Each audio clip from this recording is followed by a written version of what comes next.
Bonjour, bienvenue chez Gam Automondial.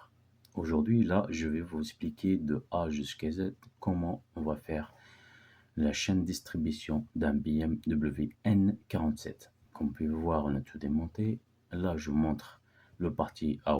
La partie Arbacam, là, sur la droite, on a un seul point et sur la gauche, deux points.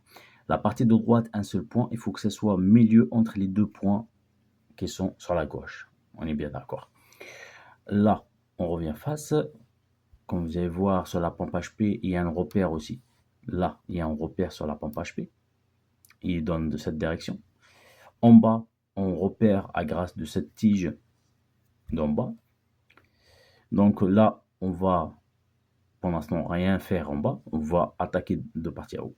Là, c'est un kit de calage de N47. C'est un kit de calage qui doit être plat sur la culasse, droite et gauche. Il faut qu'il n'y a pas de jeu, il faut même pas une feuille de A4, elle peut traverser. Quand vous le posez, il faut que ce soit pile poil plat sur la culasse. J'ai bien dit plat, il ne faut pas qu'il bouge millimètre. Là, vous voyez, fixé, plat, nickel. Ça veut dire là, je suis parfait sur le calage. Là, on va desserrer les trois vis de partie de Arbacam.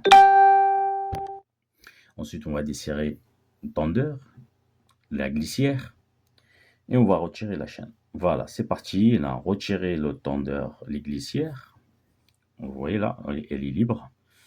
Donc là, on pourra maintenant desserrer les trois vis qui tiennent le pignon Arbacam. Là, on va retirer. Comme on voit, j'ai en train de faire sur la vidéo. Voilà.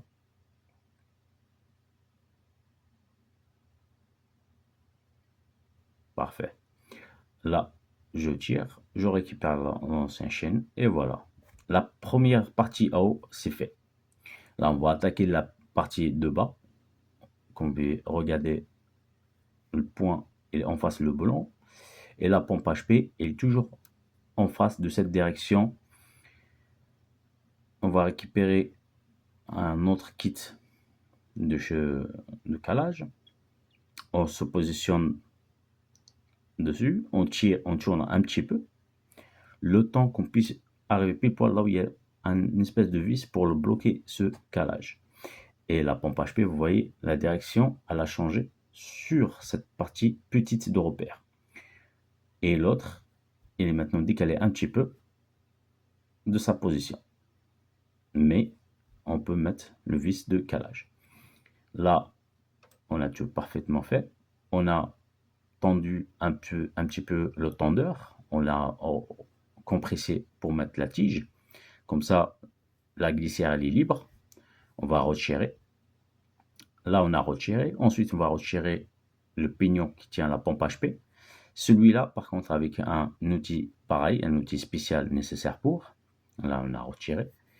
Un kit, ça coûte pas trop cher, hein, dans les 60-70 euros, à peu près comme ça, un kit complet, kit de calage. Là, on attaque le pignon de bas de côté, la pompe à l'huile. Par contre, faites attention, c'est un boulon, un vis inversé. Franchement, un vis inversé direction de la montre. Comme vous le voulez desserrer, direction de la montre. Et pas le contraire. Sinon, vous allez le casser et vous êtes foutu. Ça m'a déjà arrivé, j'ai déjà fait. Donc, le vis inversé, voilà, regardez, hop, il vient direct. Facile. Il est très très fragile. Il faut mieux le changer avec le pignon de la pompe à l'huile aussi. Achetez pas que les trois chaînes avec les pignons de partie Arbacam et pignons pompe HP. Même le pignon de bas, il faut le changer avec le vis. Il faut mieux le changer. C'est un conseiller de la part BM ici, d'ailleurs. Là, on vous montre les anciennes chaînes. Comme vous pouvez voir, on a libéré les trois chaînes, les glissières, les pignons de la pompe à huile, les pignons de la pompe HP, la pignon de l'Arbacam, les vis, ils sont tous en place. Les galets tendeurs, voilà. Là, on vous montre les nouveaux. Moi, par contre, je travaille de la marque Daiko. J'ai rien à dire de la marque Daiko.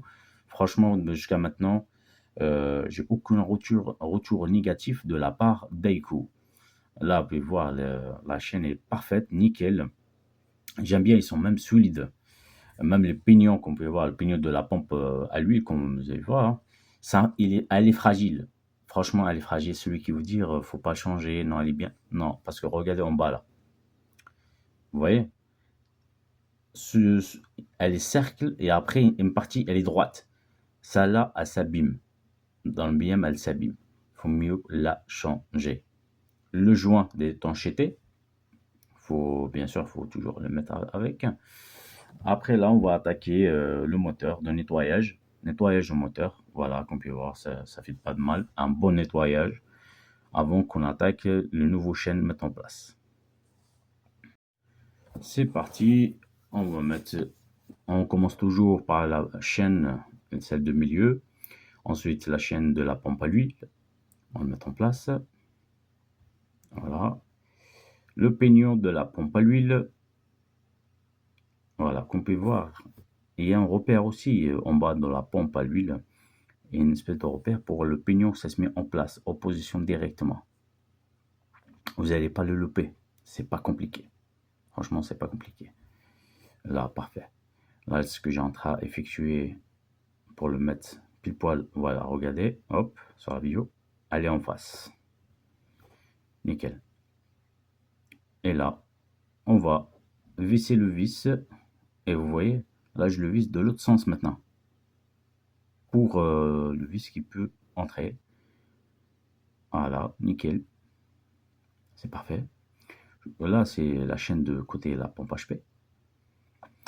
Voilà, attaqué. Le pignon de côté pompe HP N47, ce qui est bien, il y a un repère à l'intérieur. Et sur la pompe HP, pareil, il y a un repère. Donc, vous n'allez pas le louper.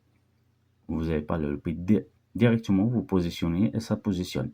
Si elle ne rentre pas, ça veut dire que vous n'êtes pas sur la bonne repère. C'est pas très compliqué. Là, regardez, hop.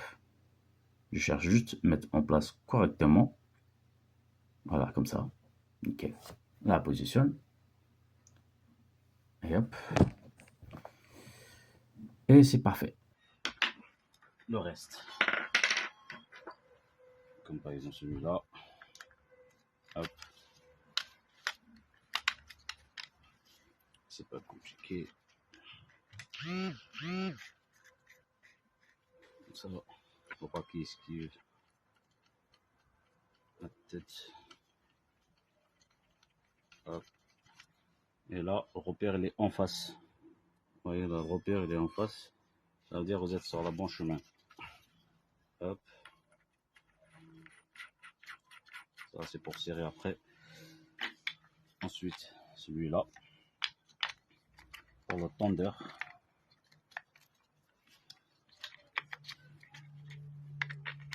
Hop. Celui-là, on va mettre là. Et là, on va commencer à serrer là, serrer ici, et serrer ici, et serrer ça. Le coupe de serrage pour le en bas, c'est le 5 Newton plus 90 degrés. Et ici, 20 Newton. Et là, pour le tendeur, 10 Newton. Donc on va essayer avec ça 5. Là, je l'ai mis à 5. Et inversé aussi. Là, c'est inversé. Donc, 90 degrés. Moi, je prends comme ça. Je tourne encore. Voilà. Là, 90. Ici, c'est 20 Newton. Voilà. La 20 Newton aussi. Voilà. Et ici, 65 Newton. On va mettre ça d'abord. 10 Newton. Hop.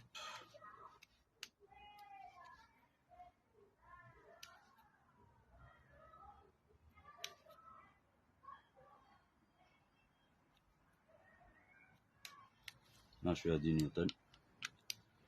Et hop, on va serrer.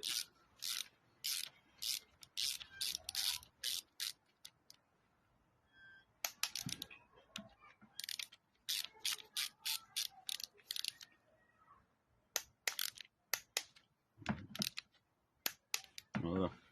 35 Newton.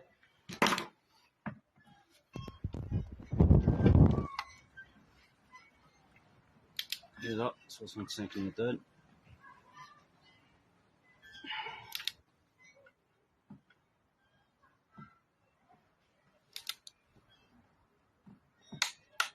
Voilà.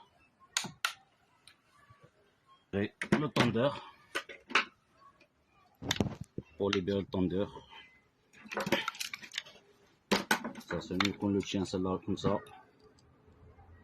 On libère le tendeur tranquillement. Voilà, comme ça.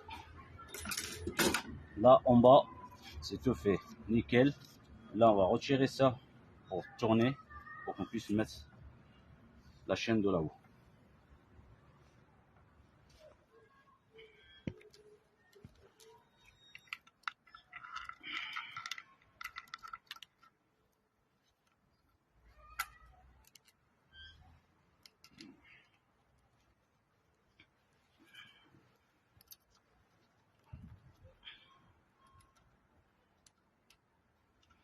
Et celle-là, il faut toujours pas le serrer tout de suite. Il faut juste mettre les boulons carrément à la fin. Serrage, c'est à la fin celui-là. Juste comme ça, à la main. Laisser un peu de jeu. Parce qu'après, on va mettre tendeur. Et c'est lui qui va prendre le repère de la chaîne. Voilà. Oui, comme ça, il y aura le jeu comme ça ici. Hein. Hop, on va mettre.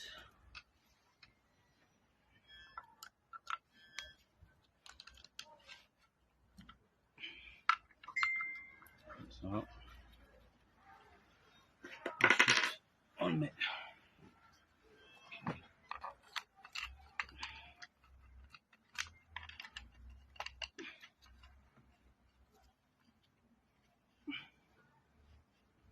Voilà.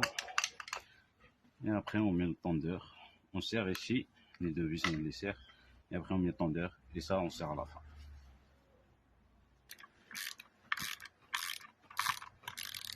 Toujours pareil. 20 Newton.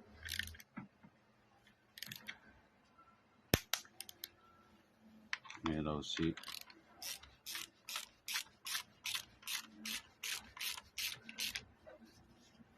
Newton.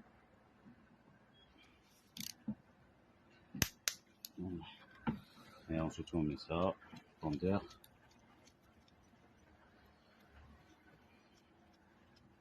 Et à la fin, on serre ça.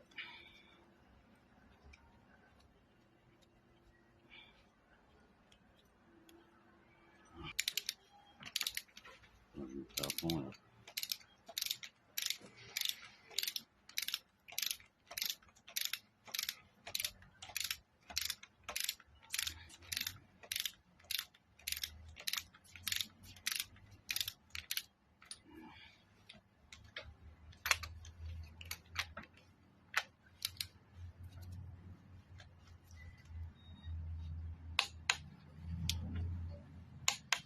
Voilà.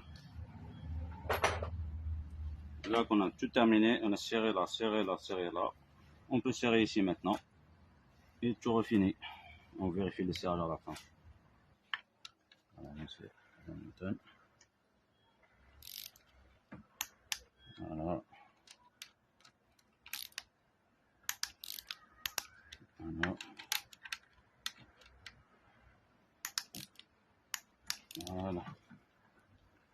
Là, on a tout terminé. La voiture, la chaîne remontée, marque Daiko. Si ça vous plaît le vidéo, n'hésitez pas de liker, partager et abonner à la chaîne. Merci.